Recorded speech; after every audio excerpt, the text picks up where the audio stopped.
사람이 살아가면서 굉장히 중요한 것들이 많습니다. 그 중에 우리 내면에서 중요한 것들 중에 하나가 감정입니다.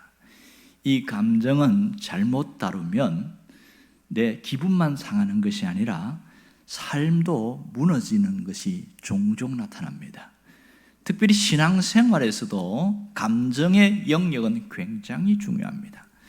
확 기분이 상해서 교회 오다가 돌아가는 사람도 있고, 어떤 사람은 사소한 말다툼으로 차를 타고 교회 오다가 에이 하면서 확 돌려가지고 딴 길로 가는 그런 사람도 종종 있습니다.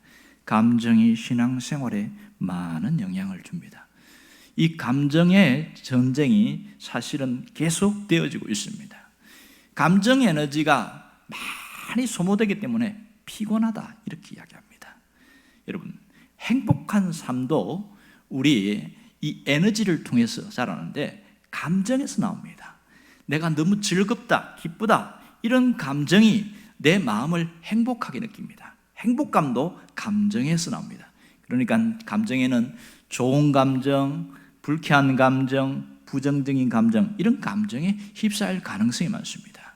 문제는 기분이 나빴는데 감정이 회복되는 것이 정말 필요한데요, 이 감정이 회복되지 않으면 하루 종일 기분 나쁜 경우가 있습니다. 그럼 막 하는 일도 잘 안 되거든요. 오늘 이스라엘 백성들에게는 이 감정이 고장이 나 있습니다. 그들이 갖고 있는 감정에 문제가 생겼어요. 저녁이 되어도 감정이 회복되지 않는 거예요. 그 어두움의 감정이 계속 그의 삶을 지배해 버렸습니다. 그래서 신앙까지도 문제가 되어버렸더라고요. 하나님은 오늘 이들에게 감정의 회복을 촉구하고 있습니다. 14절에 보면 그래서 이렇게 말합니다. 시온의 딸들아 노래할지어다, 이스라엘아 기쁘게 부를지어다, 예루살렘의 딸들아 진심으로 즐거워하며 기뻐하며 즐거워할지어다. 다 지금 감정의 단어를 반복하고 있잖아요. 왜 이렇게 말을 할까요? 감정이 마비가 왔어요. 심하게 고장나 버렸단 말입니다. 독감처럼 나쁜 감정이 유행해가지고 그들을 확 덮쳐버렸어요. 이 희노애락이 다 감정이잖아요. 감정이 억압당하면 이성이 통제당합니다. 그들에게는 마치 우울증과 같은 감정이 그들을 사로잡아서 유행풍처럼 확 번져버렸습니다. 여러분, 사람이 알긴 아는데 움직이지 못할 때가 있어요. 아는 대로 못 움직이는 거예요. 몸이 안 움직이는 겁니다. 왜 그렇습니까? 감정의 힘이 이성을 지배했기 때문에 그렇습니다. 우리는 감기를 별것 아니다 생각합니다. 사실 별것 아니에요. 그러나 어떤 사람에는 이 감기라는 것이 폐렴으로 가는 사람이 있습니다. 폐렴은 합병증을 일으킵니다. 합병증은 죽음에 이르게 합니다. 어떤 분이, 제가 아는 분인 중에서 감기로 병원에 입원했는데 그게 치료가 안 돼서 폐렴이 돼버렸어요. 결국은 그걸로 돌아가시는 거예요. 너무 황당해가지고 이럴 수가 있나? 그럴 수가 있더라고 보니까. 이 감정은 사소한 것 같지만 상당히 중요합니다. 감정이 마비되고 감정이 억압되면 죄를 짓는데 양심의 가책을 못 느끼는 거예요. 그리고 그 죄에 대해서 뉘우칠 줄도 몰라요. 하나님이 경고의 메시지를 주지만 그걸 듣지를 못하는 거예요. 듣긴 들었지만 어떤 분은 고집을 꺾지 않습니다. 이런 것이 감정에서부터 출발되는 걸 알 수 있습니다. 그러나 하나님은 이 이스라엘 백성을 향하여 오래오래 참으셨습니다. 참고 또 참고. 그런데 더 이상 참을 수 없는 한계선까지 왔습니다. 마지노선까지 왔어요. 마지노선. 하나님은 내가 이 땅 위의 모든 것을 진멸해버리리라, 이렇게 시작하는 거예요. 이게 스바냐예요. 얼마나 황당합니까? 갑자기 진멸해버리라. 이것이 그러면 하나님이 갑자기 하는 얘기인가? 아니에요. 끊임없이 이야기를 하고 말하지만 안 듣는 거예요. 오늘 이 스바냐의 핵심은 진노의 날, 여호와의 날입니다. 여호와의 날이 임할 것이다. 여호와의 날이 무슨 날이냐? 하나님의 심판의 날이라는 겁니다. 이 스바냐에는 하나님의 심판이 광범위하게 온 땅에 임할 거라는 겁니다. 이 심판이 임할 때에 누구도 피할 수 없을 것이다, 그 얘기를 하고 있습니다. 스바냐가 누구냐? 이 사람은 왕족입니다. 이 사람은 요시야 시대에 예언한 선지자인데 히스기야의 4대 후손입니다. 왕손이죠. 그러니까 이 스바냐는 3장까지 짧지만 내용의 핵심은 굉장히 강력합니다. 1장은 선지자는 이 선지자가 여호와의 날에 온 세상에 심판이 임할 걸 예언하고 있습니다. 사실 이것은 요한계시록과 연결되어 있습니다. 온 세상에 임할 심판을 스바냐가 미리 이야기를 한 겁니다. 2장을 가면 좁혀져요. 이스라엘 주변 국가, 옆에 있는 주변 국가들이 그 악에 대해서 심판하고 하겠다는 예언의 메시지가 있습니다. 그런데요, 회개하고 돌이키면 내가 유보하겠다. 이게 하나님이 희망을 주시는 겁니다. 놀랍지요? 3장에 가서는 누구에게 초점을 맞추고 있을까요? 더 좁혀서 이스라엘 백성들입니다. 그들에게 심판을 예언하고 있는 거예요. 회개하고 돌이키면 살아날 수 있다. 이 희망의 메시지를 다시 한번 던지고 있습니다. 굉장히 놀랍죠? 회개하고 돌이키면 하나님이 유보하겠다. 자, 이 스바냐가 예언할 때가 당시 군이 기울기 직전에 있는 요시야 왕 때였습니다. 요시야는 8살에 왕이 됐어요. 그리고 16살에 하나님을 찾았습니다. 20살에 종교개혁을 단행했습니다. 히스기야도 종교개혁을 했지만 실패했어요.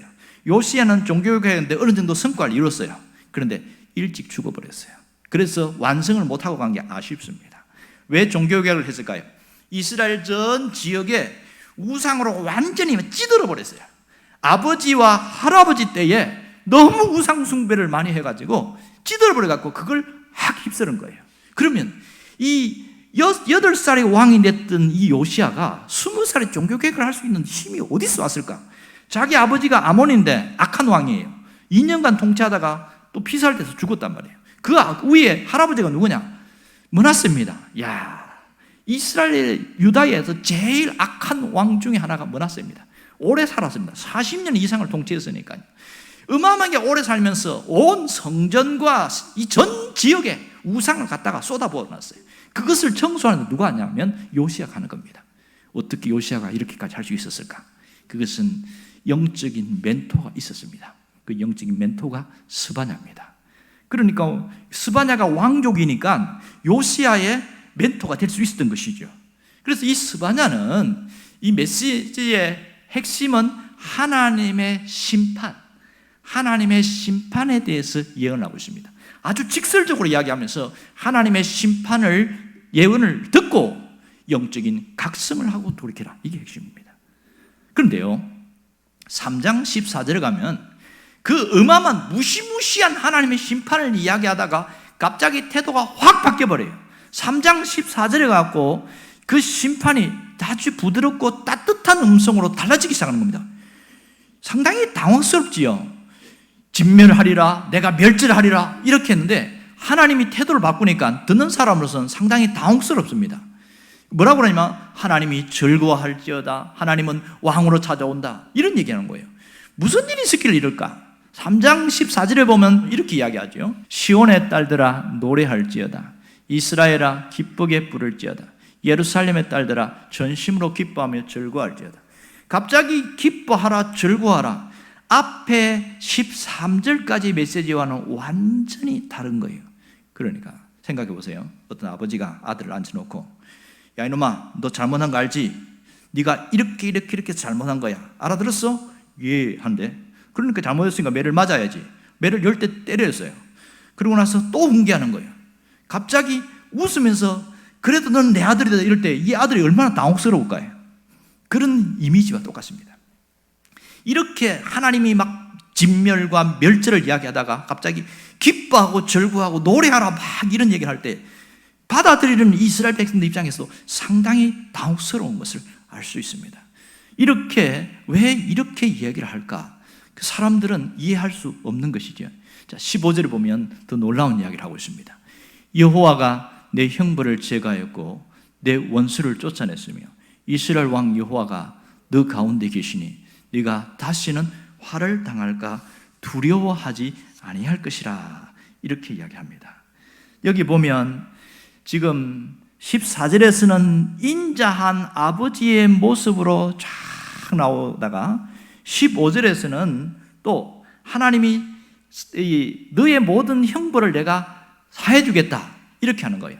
앞에 할아버지 므낫세의 죄, 아버지 아몬의 끔찍한 죄가 있었지만 요시야 너에 대해서는 형벌을 내리지 않겠다 이 얘기를 하는 거예요.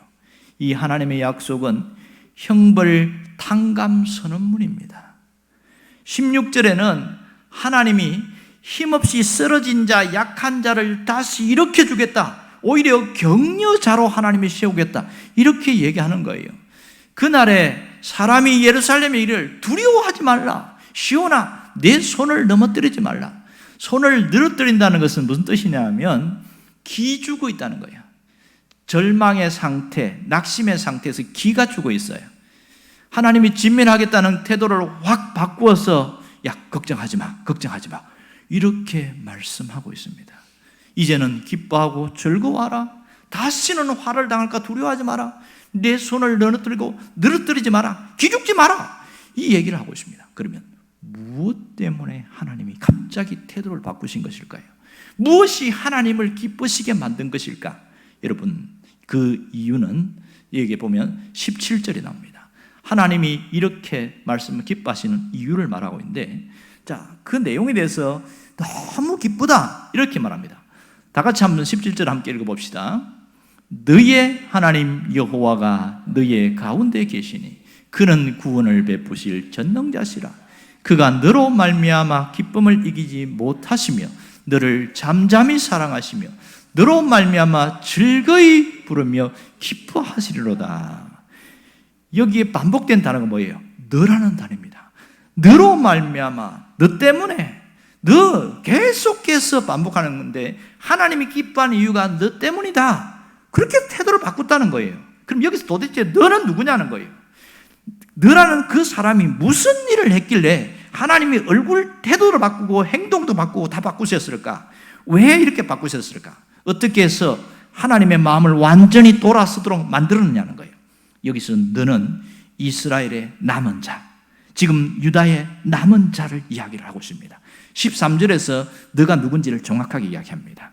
이스라엘의 남은 자는 악을 행하지 아니하며 거짓을 말하지 아니하며 입에 거짓된 혀가 없으며 먹고 누울지라도 그들을 두려웠게 할 자가 없느니라. 너가 누구예요? 남은 자입니다. 남은 자. 이스라엘의 남은 자. 아, 남은 자가 있구나. 이 너는 하나님이 멸절에 대해서 경고를 듣고 돌아온 자들입니다. 이 남은 자들은 두 가지를 하지 않았어요.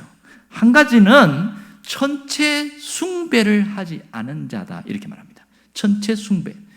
또 지붕에서 하늘의 뭇별들에게 경배하는 자들과 경배하며 이러면서 많은 사람들이 하늘의 토성, 목성 이런 별들에 대해서 숭배를 했는데 이 남은 자들은 천체 숭배 안 하겠다는 거예요. 다 끊었습니다. 두 번째는 우상 숭배를 하지 않은 자입니다. 여호와께 맹세하면서 밀감을 가리켜 맹세하는 자들, 그들과 다르게 살았다는 거죠. 여기서 밀감이 누굴까요? 밀곰신, 몰렉신을 말합니다. 자식을 제물로 드려서 불태워서 드리는 이게 밀감인데 그게 우상 숭배란 말이에요. 자식을 죽여서 내가 복을 받겠다는 거잖아요. 그런 짓을 유다 백성들이 하고 있는데 이 남은 자들은 안 하겠다는 거예요. 정리해보면 유다의 남은 자들은 천체 숭배는 안 하겠다는 것이고 몰렉신에 대해서 무릎 꿇지 않겠다는 겁니다. 이들이 단순히 우상 숭배를 하지 않은 게 아니에요. 몰렉신에게 자식을 드리지 않겠다. 그러면 이렇게 했을 때에 옆에 있는 사람들 무슨 생각할까요? 무슨 생각할까요? 너만 유별나게 믿지 마라. 그렇지 않겠어요? 그러나 하나님이 볼 때는 이 남은 자들 때문에 태도를 확 바꾸셨다는 것을 우리가 집중해야 됩니다. 하나님이 남은 자들에게 왜 이렇게 태도를 바꾸셨을까? 단순히 천체 숭배 안 하고 우상 숭배 안 한 거 그것 때문에 하나님이 태도를 바꾸신 걸까? 이 이면에 남은 자들이 어떤 자들인지를 잘 알아야 됩니다. 사실은 그들은 처음부터 우상 숭배 안 한 자가 아니고 자기도 실수하고 잘못했어요. 그런데 스바냐가 하는 이 말씀하는 메시지를 듣고 회개하고 돌이킨 자들이란 말입니다. 회개하고 돌이킨 이후에는 자신의 신앙의 정절을 지켜나갔어요. 믿음의 정절을 지켜나갔습니다. 그리고 하나님에 대한 태도를 분명히 하고 신앙을 배신하지 않는 자들이었습니다. 그들 때문에 하나님이 기뻐하셨다는 겁니다. 그래서 하나님이 뭐라고 그러냐면 너로 말미암아 내가 기쁨이 저절로 난다 그래요.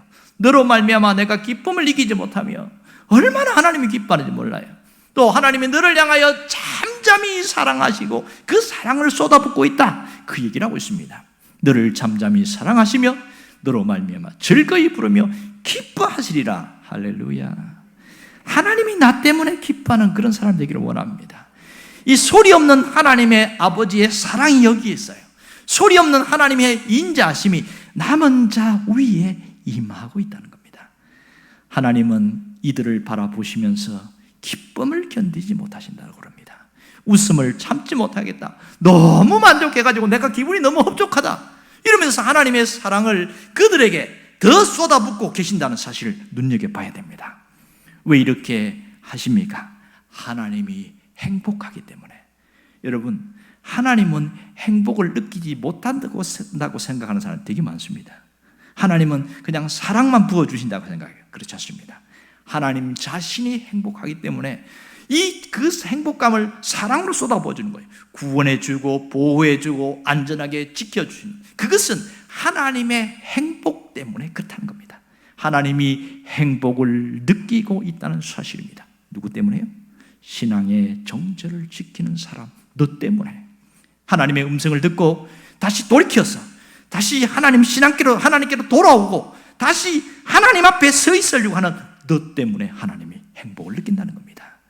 이 모습을 바라보면서 하나님 자신이 너무나 행복해야 한다는 것을 우리가 오늘 여기서 눈여겨봐야 합니다. 하나님은 자신이 저들을 숨겨주기를 잘했다고 그렇게 스스로 만족해하고 계십니다. 또 하나는 하나님은 이들에게 복을 선포하고 있어요. 누구에게요? 남은 자들에게. 다시는 화가 없을 것이다, 그렇게 얘기하는 거예요. 너를 괴롭히는 자가 없게 할 것이다. 너를 영광과 칭찬으로 채울 것이다. 이 얼마나 놀라운 말씀입니까? 17절부터 20절까지 내용에 이것이 다 담겨 있단 말이에요. 결국은 하나님은 치유하고 회복시켜서 우리를 새롭게 하신다는 겁니다. 칭찬과 명성을 얻게 하는 겁니다. 신앙의 정절을 지키지 않는 그 사람을 통하여 하나님이 이렇게 영광 받으신다는 사실입니다. 그러면 우리 자신을 돌아보기를 원합니다. 나는 누구인가? 나는 누구인가? 하나님이 보실 때에 나를 과연 어떻게 보실까? 우리는 지금 어떤 자로 살고 있느냐는 겁니다. 신앙생활하는 사람 중에 대략 정리를 해보면 세 부류로 나눌 수가 있습니다. 어떤 사람은 신앙생활하면서 하나님 생각하면 무섭고 두려운 마음으로 섬기는 분이 있어요. 마음을 졸이는 분이 있어요. 어떤 분 보니까 그러더라고요. 하나님 하면 벌벌벌벌 뜨는 거예요. 하나님이 진노하실까 무섭고 심판할까 두렵고, 조그만 집안에 어려움 생기고 우환이 생기면 아이고야 하나님 우리 집에 심판하신다 보다, 그러고 나서 막 무서워하는 거예요. 그리고 죄책감에 시달려가지고 기죽은 채로 살아가는 사람이 있습니다. 그런가 하면 정반대의 사람도 있어요. 아주 뻔뻔해요. 죄를 짓고도 아무런 마음의 양심의 가책도 없어요. 하나님이 죄를 용서해 준다고 그랬으니까 그렇게 실컷 죄 짓고 주일날 가서 회개하면 된다는 거예요. 하나님 잘못했습니다, 하나님 용서해 주세요. 하나님이 용서해 준다고 그러니까 그러고 나서 살고, 밖에 나가서는 위선의 가면을 쓰고 매사에 거짓말로 사람에게 막 악한 말을 하고 상처 주고, 그거에 대해서 아무런 양심의 가책이 없습니다. 이런 사람은 신앙생활이 자기 중심적이에요. 신앙생활 왜 하냐? 복 받기 위해서 한다는 거예요. 그러니 얼마나 답답합니까? 그런가 하면 또 한 부류는 하나님을 위해서 살고 하나님 앞에서 사는 사람이 있습니다. 자기 삶을 통해서 하나님을 높이는 분이 있어요. 어떻든지 하나님의 이름을 드러내려고 하고 하나님의 영광에 신경을 쓰면서 삽니다.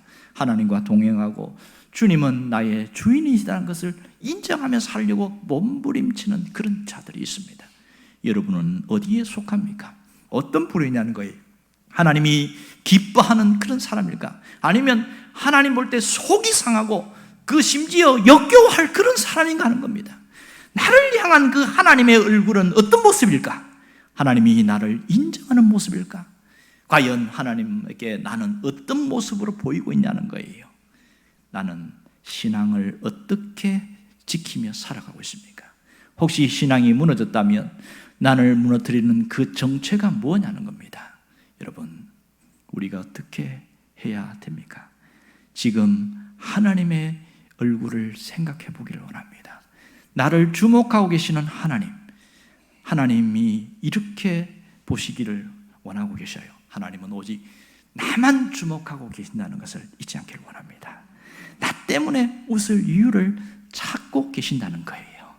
나 때문에 즐거워하기를 원합니다. 하나님은 나로 말미암아 기뻐하기를 원하십니다. 왜? 나의 주인된 그 아버지 하나님의 심정을 내가 알기 때문에. 그래서 하나님이 내가 너를 보면 너무 마음이 흡족하고 기쁘다, 그런 사람 되기를 원합니다. 왜 하나님이 이렇게 하실까? 하나님이 하신 일이 뭐예요? 이렇게 나 때문에 흡족해하고 기뻐할 이유가 뭡니까? 그것은 하나님이 나를 위해서 독생자 아들을 죽여서 나를 구했기 때문입니다. 엄청난 희생의 대가를 지불했기 때문에 하나님이 기뻐하는 거예요. 우리에게는 무엇이 있어요? 사죄의 은총이 있습니다. 죄사함의 은혜가 있단 말입니다. 그 은혜를 잘 기억하는 것은 우리 삶을 일으키고 우리 삶을 회복하는 능력이 됨을 믿으시길 바랍니다. 그리스도의 십자가를 기억해야 됩니다. 그러면 예수님이 십자가 지신 목적이 뭐예요? 딱 한 가지만 이야기하라면 나의 죄를 용서하기 위함입니다. 내 죄사함을 받았느니라, 이 말씀을 듣고 아멘하고 믿을 수 있어야 됩니다. 다시 일어날 수 있어야 됩니다. 죄사함을 위해서 주님께서 오셨고 이 십자가는 하나님께서 치르신 가장 값비싼 대가라는 것을 깨닫는 것이 대단히 중요합니다. 죄사함을 받았다는 것은 뭐예요? 하나님과 우리와의 관계가, 등졌던 관계가 풀렸다는 얘기잖아요. 관계가 풀어졌다는 그런 얘기라는 것을 잊지 않기를 원합니다. 제가 설교를 준비하면서 서재에서 아주 얇은 책을 하나 제가 읽었는데요, 유영일 씨가 쓴 책인데 그 책에 보니까 인생은 레고와 같다, 이렇게 써놨습니다. 아이들이 레고를 막 장난감을 이렇게 만지고 하잖아요. 뭐 집도 짓고 자동차도 만들고 그렇게 하는데 사람들이 그렇게 산다는 거예요. 돈으로, 명예로, 권세로 그렇게 짓고 만들고 하다가 부서지기도 하고 이렇게 살아간다는 겁니다. 그런데 인생은 레고 블록과 같은데 잘못된 인생은 없더라, 이 얘기를 하는 거예요. 그래서 자세히 읽어보니까 이 레고 블록을 쌓다가 좀 잘못됐어요.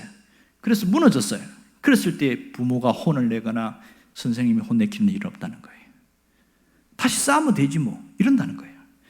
우리가 갖고 노는 장난감, 그런 같은 그런 것들을 성장하면 버리고 간다는 거예요. 그리고 무너졌다고 그것 놓고 목 놓아 울고 있는 아이는 철없는 아이다, 이렇게 이야기합니다. 다시 만들면 되지. 인생이 레고와 같다, 레고 블록을 쌓는 것 같다. 그렇다면 우리가 어떻게 되냐? 자기 자신을 너무 학대하거나 야단치지 말라는 거예요. 그분의 주장은 뭐냐면 가끔씩은 자기 자신을 껴안아주면 좋겠다, 그 얘기를 하고 있는 겁니다. 그 마지막 그 대목에 내가 참 마음에 와닿는 그런 글이 있었는데, 너와 내가 변하는 것은 사랑의 빛의 작용 때문이다, 이런 말을 써놨어요. 너와 내가 변하는 것은 사랑의 빛의 작용 때문이다. 내가 변하는 것은 아무리 하나님이 사랑한다고 말해봐야 안 변해요. 그것을 수용하고 받아들이는 사람만이 변할 수 있다는 겁니다. 하나님은 지금도 나에게 사랑을 쏟아붓고 있다는 사실을 잊지 않기를 원합니다. 그가 너로 말미암아 기쁨을 이기지 못하며 너를 잠잠하게 사랑하시며 너로 말미암아 즐거이 부르며 기뻐하시리라. 하나님이 사랑을 쏟아붓고 있습니다. 누구에게? 나에게 쏟아붓고 있는 거예요. 저 세상 밖에 있는 사람에게 쏟아붓는 것이 아니라 바로 나 자신에게 하나님이 사랑을 쏟아붓고 있다는 것을 잊지 않기를 원합니다. 하나님이 기뻐하는 이유가 뭐예요? 나 때문입니다. 내가 태도를 바꿨기 때문에, 내가 달라졌기 때문에 하나님의 사랑을 지금 느낄 수 있기를 원합니다. 하나님이 나를 잠잠히 사랑한다는 것을 잊지 않기를 원합니다. 하나님이 내가 피부적으로 뭔가 막 쏟아부어서 사랑하는 것이 아니라 조용히 잠잠히 사랑하는데, 그 하나님은 나를 볼 때마다 너무 좋다 그러는 겁니다. 기쁨을 이기지 못한다는 겁니다. 내가 신앙으로 돌아와서 하나님을 위해서 살려고 몸부림치고 애쓰는 그 모습, 그 자체가 좋은 거예요, 하나님이.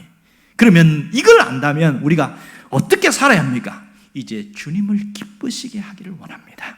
주님의 기쁨이 되는 삶을 살아갈 수 있기를 바랍니다.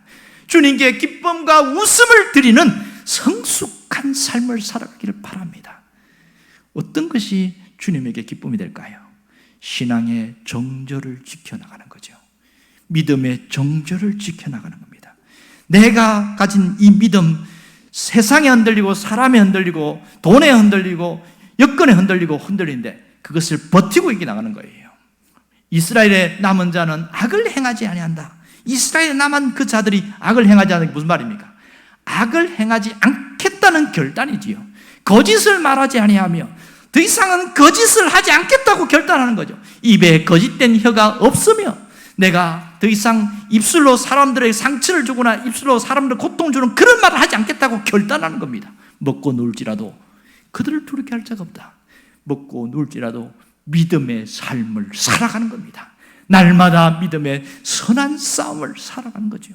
선한 싸움을 살아가는데 하다 보면 넘어질 때가 있어요. 이 점이 중요해요. 하다 보면 죄 지을 때도 있습니다. 신앙을 지키려고 하면 할수록 유혹의 손길과 흔드는 무리들이 있습니다. 그러다가 넘어져 버려요. 그러면서 어떤 분은 에이 이왕 넘어진 거 내 마음대로 살아버리자. 그런 어리석은 사람이 있습니다. 넘어질지라도 회개하고 돌이키는 자가 지혜로운 자입니다. 무너졌을지라도 낙심하지 말고 다시 일어나는 자가 하나님의 사랑을 받는 자입니다. 나의 삶을 다시 돌이키기만 하면 주님이 은혜를 부어주십니다. 우리가 하나님의 기쁨이 되기를 원합니다. 기쁨으로 주님을 섬겨나가는 자가 되시길 바랍니다. 14절을 보면 이렇게 말합니다. 시온의 딸들아 노래할지어다. 이스라엘아 기쁘게 부를지어다. 예루살렘의 딸들아 전심으로 기뻐하며 즐거워하라. 무슨 말입니까? 내가 우울한 삶을 살지 말라는 거예요. 이제는 기뻐하면서 살아가는 거예요. 내가 하루를 살아도 기쁘게 살고 주님이 함께 하실 거니까 현실은 앞으로 암담할지라도 하나님이 열어가실 그 새로운 삶의 미래를 보면서 기뻐하고 살아가라는 거예요. 적극적 기쁨으로 살고 그 기쁨으로 하나님께 드리고 기쁨으로 봉사하고 즐거움으로 살아가고 이것을 주님이 원하고 있다는 사실입니다. 여러분, 기쁨으로 사는 것이 얼마나 중요한지 아세요? 기쁨은 감정이에요. 하나님이 나에게 부어주시는 감정이에요. 그 속에서 믿음이 강해지고 그 속에서 하나님을 뜨겁게 섬길 수 있는 능력이 생기게 되어지는 겁니다. 유명한 우리 CCM 찬양 중에 나 주님의 기쁨 되기 원하네, 이 찬양이 아시죠? 나 주님의 기쁨 되기 원하네. 내 마음을 새롭게 하옵소서. 새 부대가 되어 주사 내가 새로운 가죽 부대가 되어주게 해주세요. 이런 뜻이죠. 주님의 빛을 비추게 하옵소서. 내가 원하는 한 가지, 주님의 기쁨이 되는 것. 내가 원하는 한 가지, 주님의 기쁨 되는 거 원합니다. 이 찬양이 가슴에 절절히 남아있는 사람은요, 사는 방법이 달라집니다. 내가 기뻐하기로 결단한 사람들은 뭐가 달라질까요? 그 입술에 찬양이 나와요. 여러분, 이제 눈을 뜨면 하루에 날마다 찬양으로 하루를 시작할 수 있기를 바랍니다. 하나님의 마음을 깨닫는다면, 그 하나님의 뜨거운 사랑을 깨닫는다면 가슴을 우리도록 찬양이 터지게 하기를 원합니다. 여러분, 인생의 참된 행복은 나로 인해 기뻐하시고 즐거워하시는 그 하나님의 임재 속에서 흘러나온다는 사실을 잊지 않기를 원합니다. 날마다 하나님을 향한 그 신앙의 발걸음을 멈추지 않기를 원합니다. 하나님을 향한 환희의 노래가 가슴 깊은 곳에서 울려 퍼지게 하십시오. 그렇다면 내가 주님의 기쁨이 되어야 됩니다. 내 삶의 기쁨으로 넘쳐날 수 있도록 만들어 가시길 바랍니다. 찬양은 우리를 바꾸어 놓습니다.